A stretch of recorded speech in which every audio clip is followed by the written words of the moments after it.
ಬಂಧುಗಳೇ, ನಿಮಗೆಲ್ಲರಿಗೂ ಕನ್ನಡವೇ ಮಂದಹಾಸ ಚಾನಲ್ಗೆ ಸ್ವಾಗತ ಸುಸ್ವಾಗತ. ಸ್ನೇಹಿತರೆ, ನೀವು ಮಾರುಕಟ್ಟೆಯಿಂದ ಫ್ರೆಶ್ ಆಗಿ ತಂದಂತಹ ಈ ಹಣ್ಣುಗಳನ್ನ ಯಾವುದೇ ಕಾರಣಕ್ಕೂ ಫ್ರಿಜ್ನಲ್ಲಿ ಇಡಬೇಡಿ. ಆ ಹಣ್ಣುಗಳು ಯಾವುವು ಅಂತ ಹೇಳೋ ಮೊದಲು ದಯವಿಟ್ಟು ನಮ್ಮ ಚಾನಲ್ಗೆ ಸಬ್ಸ್ಕ್ರೈಬ್ ಮಾಡಿ. ಆತ್ಮೀಯರೇ, ಮಾರುಕಟ್ಟೆಯಿಂದ ತಂದಂತಹ ಹಣ್ಣುಗಳನ್ನೆಲ್ಲ ಫ್ರಿಜ್ನಲ್ಲಿಡುವುದು ಸಾಮಾನ್ಯ. ಅವು ಬೇಗ ಕೊಳೆಯದಿರಲಿ ಮತ್ತು ತಾಜಾವಾಗಿರಲಿ ಎಂಬ ಉದ್ದೇಶದಿಂದ ಹೀಗೆ ಮಾಡಲಾಗುತ್ತದಾದರೂ ಕೆಲವು ಹಣ್ಣುಗಳನ್ನು ಫ್ರಿಜ್ಗಿಂತ ಕೋಣೆಯ ಸಾಮಾನ್ಯ ಉಷ್ಣತೆಯಲ್ಲಿಟ್ಟರೇನೆ ಚೆನ್ನಾಗಿರುತ್ತವೆ. ಬಾಳೆಹಣ್ಣು. ಈ ಬಾಳೆಹಣ್ಣನ್ನು ಫ್ರಿಜ್ನಲ್ಲಿಟ್ಟರೆ ಅದರ ಸಿಪ್ಪೆ ಕಪ್ಪಾಗುತ್ತದೆ ಹಾಗೂ ಹಣ್ಣು ಚೆನ್ನಾಗಿ ಕಳಿಯುವುದಿಲ್ಲ. ಹಾಗಾಗಿ ಬಾಳೆಹಣ್ಣನ್ನು ಫ್ರಿಜ್ನಲ್ಲಿಡಬೇಡಿ. ಕಲ್ಲಂಗಡಿ. ಕಲ್ಲಂಗಡಿ ಹಣ್ಣನ್ನು ಫ್ರಿಜ್ನಲ್ಲಿಟ್ಟರೆ ಅದರಲ್ಲಿರುವ ಆಂಟಿ ಆಕ್ಸಿಡೆಂಟ್ಸ್ ಮತ್ತು ಪೋಷಕಾಂಶಗಳು ಕಡಿಮೆಯಾಗುತ್ತವೆ. ಪಪ್ಪಾಯ.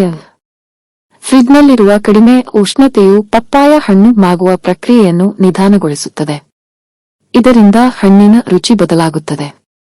ಆದ್ದರಿಂದ ಪಪ್ಪಾಯ ಚೆನ್ನಾಗಿ ಹಣ್ಣಾಗುವ ಮೊದಲು ಅದನ್ನು ಫ್ರಿಜ್ನಲ್ಲಿಡಬೇಡಿ. ಲಿಚಿ ಹಣ್ಣು. ಈ ಲಿಚಿ ಹಣ್ಣನ್ನು ಫ್ರಿಜ್ನಲ್ಲಿಟ್ಟರೆ ಅದರ ಹೊರಪದರ ತಾಜಾ ಆಗಿ ಕಂಡರೂ ಕೂಡ ಒಳಗಿನ ತಿರುಳು ಹಾಳಾಗಿರುತ್ತದೆ. ಆದ್ದರಿಂದ ಈ ಹಣ್ಣನ್ನು ಫ್ರಿಜ್ನಲ್ಲಿಡುವುದಕ್ಕಿಂತ ನೀರಿನಲ್ಲಿಟ್ಟರೆ ತಾಜಾ ಇರುತ್ತದೆ. ಪೈನಾಪಲ್. ಈ ಹಣ್ಣನ್ನು ಫ್ರಿಜ್ನಲ್ಲಿಟ್ಟರೆ ಅದರ ಹೋಳುಗಳು ತುಂಬಾ ಮೆತ್ತಗಾಗಿ ನೈಸರ್ಗಿಕ ಫ್ಲೇವರ್ನಲ್ಲಿ ವ್ಯತ್ಯಾಸ ಕಂಡುಬರುತ್ತದೆ. ಆದ್ದರಿಂದ ಈ ಹಣ್ಣನ್ನು ಫ್ರಿಜ್ನಲ್ಲಿಡಬೇಡಿ. ಮಾವು. ಹಣ್ಣುಗಳ ರಾಜ ಮಾವಿನ ಹಣ್ಣನ್ನು ಫ್ರಿಜ್ನಲ್ಲಿಟ್ಟರೆ ಮಾಗುವ ಪ್ರಕ್ರಿಯೆ ವ್ಯತ್ಯಾಸಗೊಂಡು ರುಚಿ ಬದಲಾವಣೆಯಾಗುತ್ತದೆ. ಕಿತ್ತಳೆ. ಕಿತ್ತಳೆ ಹಣ್ಣನ್ನು ಫ್ರಿಜ್ನಲ್ಲಿಟ್ಟರೆ ಅದರ ರಸವತ್ತಾದ ತಿರುಳುಗಳು ಒಣಗುತ್ತವೆ. ಇದರಿಂದ ಅದರ ನೈಜ ಫ್ಲೇವರ್ ಮತ್ತು ತಾಜಾತನ ಇಲ್ಲವಾಗುತ್ತದೆ. ಸೇಬು. ಸೇಬು ಹಣ್ಣನ್ನು ಫ್ರಿಜ್ನಲ್ಲಿಟ್ಟರೆ ಸೇಬು ಹಣ್ಣು ಅಲ್ಲಿರುವ ಇತರ ಆಹಾರಗಳ ಪರಿಮಳ ಹೀರಿ ಆ ಆಹಾರಗಳ ರುಚಿ ಕೆಡಿಸುತ್ತದೆ.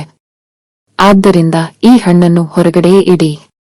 ಮತ್ತು ಅವಕಾಡೋಗಳನ್ನು, ಅಂದರೆ ಬಟರ್ ಫ್ರೂಟ್, ಕನ್ನಡದಲ್ಲಿ ಬೆಣ್ಣೆ ಹಣ್ಣು ಅಂತಾರಲ್ಲ, ಈ ಹಣ್ಣನ್ನು ಫ್ರಿಜ್ನಲ್ಲಿಟ್ಟರೆ ಮಾಗುವ ಪ್ರಕ್ರಿಯೆ ವ್ಯತ್ಯಾಸಗೊಂಡು ರುಚಿ ಬದಲಾವಣೆಯಾಗುತ್ತದೆ. ಕೇಳಿದ್ರಲ್ಲ ಸ್ನೇಹಿತರೆ, ಮುಂದಿನ ಸಂಚಿಕೆಯಲ್ಲಿ ಇನ್ನೊಂದು ಉಪಯುಕ್ತವಾದ ವಿಷಯದೊಂದಿಗೆ ಬರ್ತೀನಿ. ಇನ್ನು ಯಾರಾದ್ರೂ ನಮ್ಮ ಚಾನಲ್ಗೆ ಸಬ್ಸ್ಕ್ರೈಬ್ ಆಗದೇ ಇರೋರು ದಯವಿಟ್ಟು ಸಬ್ಸ್ಕ್ರೈಬ್ ಆಗಿ ಪಕ್ಕದಲ್ಲಿರುವ ಬೆಲ್ ಬಟನ್ ಒತ್ತಿ. ಡಿಯರ್ಸ್, ಈ ವಿಷಯ ನಿಮಗೆ ಇಷ್ಟವಾಗಿದ್ದರೆ ದಯವಿಟ್ಟು ಒಂದು ಲೈಕ್ ಕೊಡಿ. ನಮಸ್ಕಾರ.